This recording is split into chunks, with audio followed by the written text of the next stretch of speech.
Hi everyone, hope everyone is well. Now it's always really cool when you get a new game through the door. When you get a new game delivered, it's really exciting. But when it's a game you've worked on, it's 100 times more exciting. And today, British Tank Ace has arrived from Compass Games, designed of course by Gregory M. Smith. Greg and Compass Games were good enough to send me my artist copy, and I'm incredibly excited to get the game. I can't wait to open it up and get it onto the table and start playing. But I thought to myself, I may as well film it so that I can look back and remember this game and when I first got this game. I generally play every game that I buy. I can't think of the last game that I've never played that I bought. And I'm definitely going to play this. I'm really looking forward to it. But I just want to take a minute maybe just to slow down a little bit and look at the game before I start playing it. So I thought I'd film it. It's also really important to me because of the subject matter. My grandfather served in the British Army in World War II, as a lot of you know. He was part of the Household Cavalry and served basically as armed recon through Europe from basically just after D-Day until the end of the war. So these games and books, and I've got dozens and dozens of books on the accounts from British armour, crews, etc. It's one of my favourite topics. Generally speaking, World War II armour is probably my most favourite topic in the world, and obviously the British armour has a special place in that. So, no further ado, I'm really excited to get this to the table, I can't tell you. I'm going to open it up quickly. Obviously, I'm going to absolutely love this. I loved American Tank Ace. I love all of Greg's games. I think Compass doing a fantastic job on their production. If I didn't think that, I'll be honest with you, I wouldn't do the cover art. It was a major component for me for doing the art, was that it's a Greg game and Compass are brilliant. So, with no further ado, I'm going to open the shrink and we'll have a look at what's inside. But like I said, of course I'm going to love it. So take that with a bit of pinch of salt. I'm super enthusiastic about this, as you can tell. So I'm going to open it up and let's have a look at what you get inside. Now I'm really happy with how the cover art turned out. When you're drawing and you're painting, you try and think about the game as a box game. At the end, you try and think about it, how it's going to look on people's shelves, how it's going to look on the table, and I'm really, really, really, really, really pleased with the colour matching on the art. It's absolutely fantastic, and I can remember showing the art at different times to my wife and kids. They're the barometer I use. If they think it's cool, then I'm happy. On the back of the box here, we've got some details about the game. You can play the game. Its setting is North Africa, Italy, and European theatre. Interesting, I've just been reading a lot about the Italian theatre.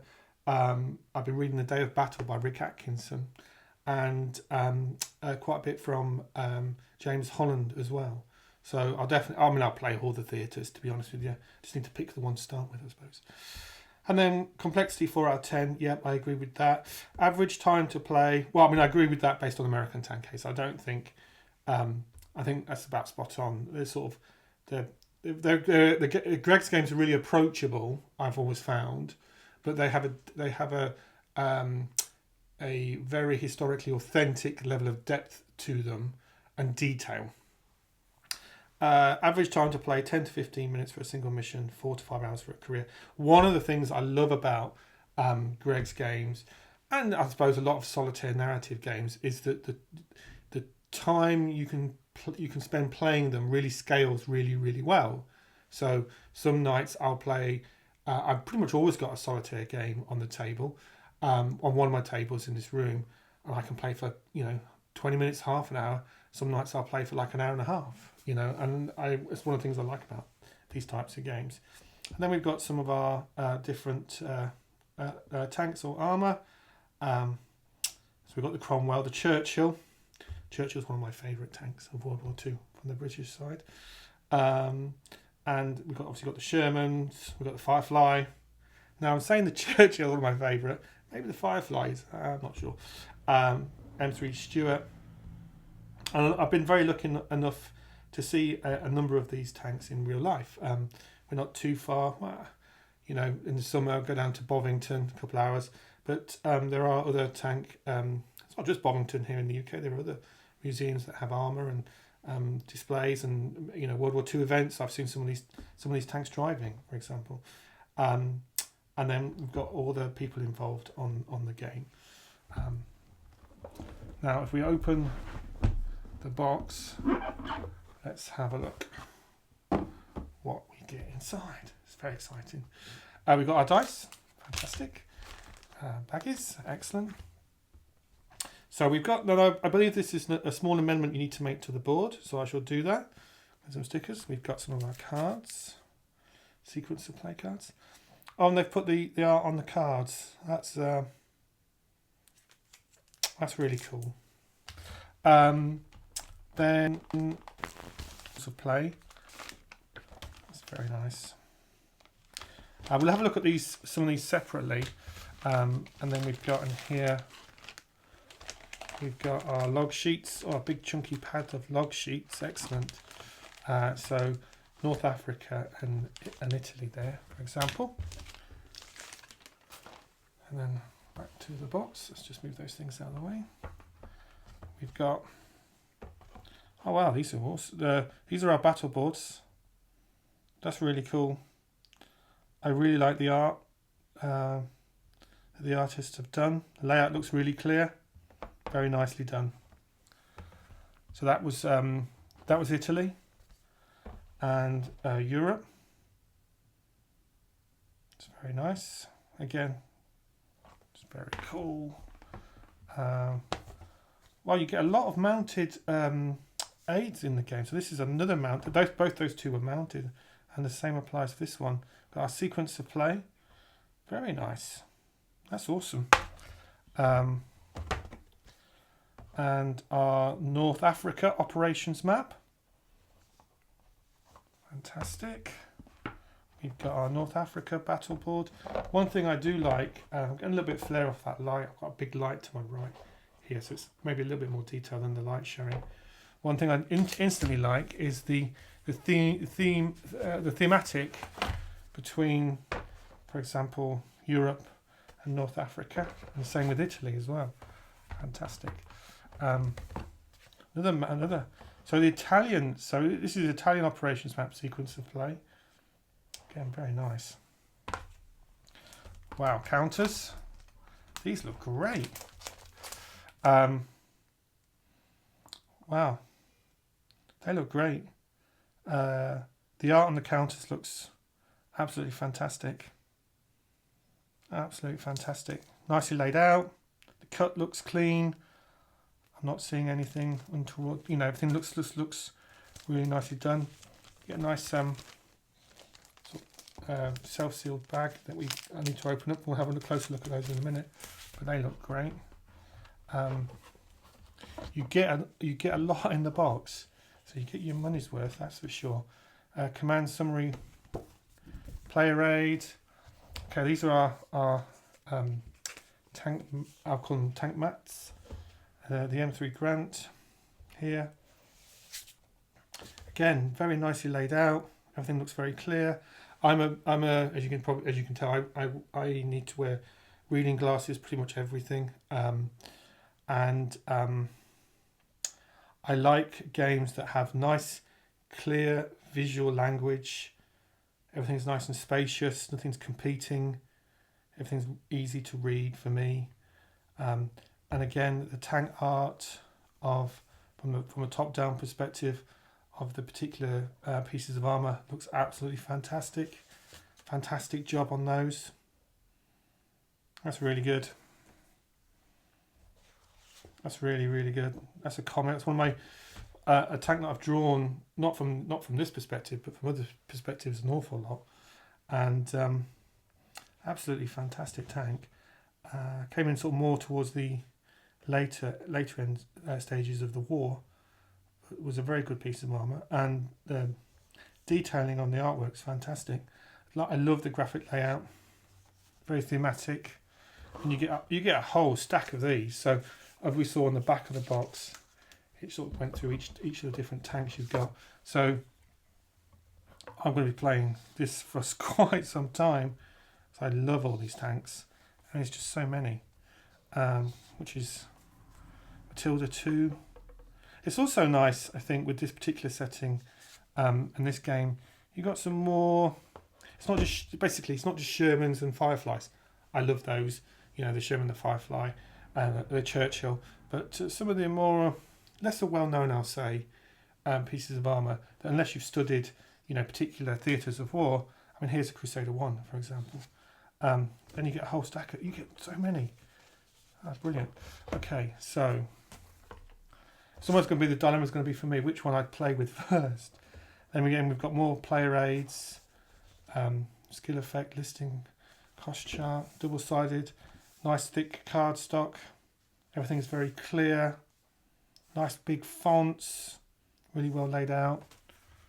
I really do. I've said this on lots of other unboxings and reviews that I've been doing of games from Compass Games. I absolutely, hats off to their production. The graphic design of everything is fantastic. The print quality is fantastic. The finishing, Compass Games. I don't want to come across as so biased, but from a user's point of view, and at the end of the day, I'm going to sit here and play this game for dozens and dozens and dozens and dozens of hours.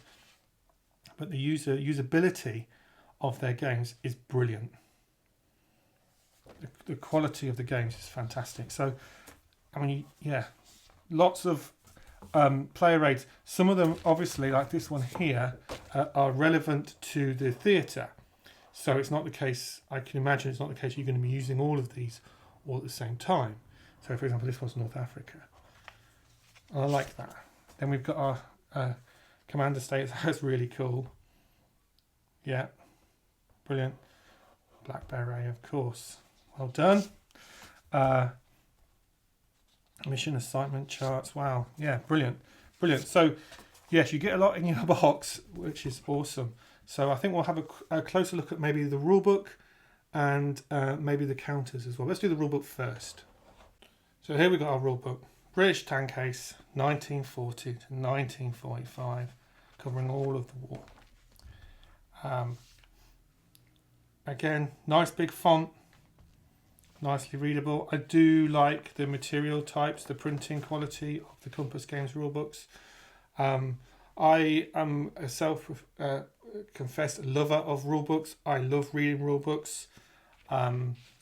I will often sit and pull a war game off if I'm having a cup of tea or coffee or something. I'll often pull a war game off the shelf and just go through some of the rules in the rulebook. And whether that's a game I've got on the table or not, I just really enjoy them. Happy to admit that. Nicely laid out, full colour. Looks great. We've got all of our game set up. And I also, having played Greg's games, both Compass Games and other public, I think one of the first games I played from Greg was probably the Hunters, I guess. I like the way he presents the rules. I find them very digestible.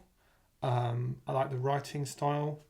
Found them very straightforward to read and get to the table. But as you can see from the number of pages, I don't think there's too many pages. Let me have a look how many pages we're weighing in at. So just over 30 pages. I've gone straight to the bibliography and gone, yep, got that book, got that one. Maybe a couple there I haven't got. So excellent. If there's any excuse ever to buy more history books, well, I'm a sucker for that. But yeah, it's definitely a rule book I'm going to read before setting anything up. That is how I normally play, how I play games. Normally what I like to do is read the rule book and then give myself a period of time where I'm going through the rule book and sort of playing but sort of not. Just going through some of the key mechanics and understanding before I sort of go, okay, now I'm playing the game. That's for me, that's how I do it. Everyone's different, of course. But as you can see, yeah, there's a certain amount you're going to have to digest. I think there's a certain amount that you can probably digest as you're playing, of course. Got all of our crew skills, awards, promotions, trophies. you live in hope that my tank crew will be able to get some trophies and some rewards. We'll see. Maybe ranks. Yeah, my grandfather was finished was when he was demobbed as a sergeant. Optional rules and designer notes. Talks about Greg talks about, of course, Patton's Best. I've played Patton's Best for an awful long time. I loved Patton's Best. I think I loved the game, but I think also because it's about World War II, being a World War II tank crew. I'm going to a little bit flare off that light there sometimes, but it's very readable. There we've got our tank units, and obviously a lot of these names I'm very familiar with, etc., which is great, that level of detail. And then, like I said, a bibliography, and I will go through some of this and just double check, see what I've got and what I haven't. Very cool. Excellent. And the rules index. Thank you, Greg. The Wargame, sometimes I really do like very detailed rules index, so that's going to make playing the game much easier. And a sequence about on the back, which again, very cool. So let's have a look at the counters next. Well, the counter sheets look, as I said, look great. We've got some, this is sheet 3, and we've got some different German armour here, for example. Really nice technical sort of esque illustrations. The counters look really clean. I can clearly read all the information that's on them. Got some trucks example here, etc., etc. I've got some Italians and some gameplay. Infantry counters, again, very nice artwork, very nicely laid out. And the production, the printing looks absolutely fantastic. So really good. And then gameplay counters, again, nicely laid out, very, very clear, as you'd expect from Compass Games. I do like Compass Games counters. They look great. Just turn it over. Try and keep all the counters on the sheets. And I can punch them out and sort them out properly. And again, the same here. This is sheet number 2. Got some infantry, got some Fallschirmjäger here, Volksgrenadiers, I would have said that they stand for. Got some AT guns, and so forth and so forth. German counters, various Stugs, Marders, Jagdpanzer 4 there, for example. They look great. Yeah, really good. Really, really good. They are, again, because I'm using quite a, I've got a big light, it's bleaching out the colours a little bit, so the colours, they're probably a bit more colourful than maybe you're seeing on screen, I would say. Well, I'm extremely happy with everything that I've seen in British Tank Case. I think that if you are new to solitaire wargaming, sort of narrative wargaming, I think it's probably a great place to start. If you've come from playing American Tank Case, and I'm sure you'll be able to take to this like a duck to water. I think that the Compass Games team has done a fantastic job. Looks absolutely amazing. I'm really looking forward to getting to the table, and would just like to thank Greg and Compass Games for sending me a copy of this. As always, thank you. As I said, in this unboxing, you've got to take some of my enthusiasm with a little pinch of salt. Obviously, I'm very excited to have another game on my shelf that I've contributed to, another game from designed by Gregory M. Smith on my shelf, and another game from Compass Games. So I'm really, really excited. It's going straight onto. I've got a table ready for it. It's been clear for a week or so. I've been dying to get this onto that table, so I'm very much looking forward to playing it. What I will do on my channel as well, I'm going to do some after action reports and playthroughs, etc. of some of my missions. I think that'll be fun. I'm certainly going to enjoy doing them, so I'm going to record them, and you can watch those and check those out. If you've played British Tank Case, please leave a comment in the comment section. Would love to hear your thoughts as always. Thanks a lot for watching. I'm so excited to get it on the table. Yeah, thanks a lot, and thank you again for all the support for the channel and for the work that I do, and for the work that I do, collaborating with other wargame creators and publishers. So thank you so much, and yeah, take care. Thank you.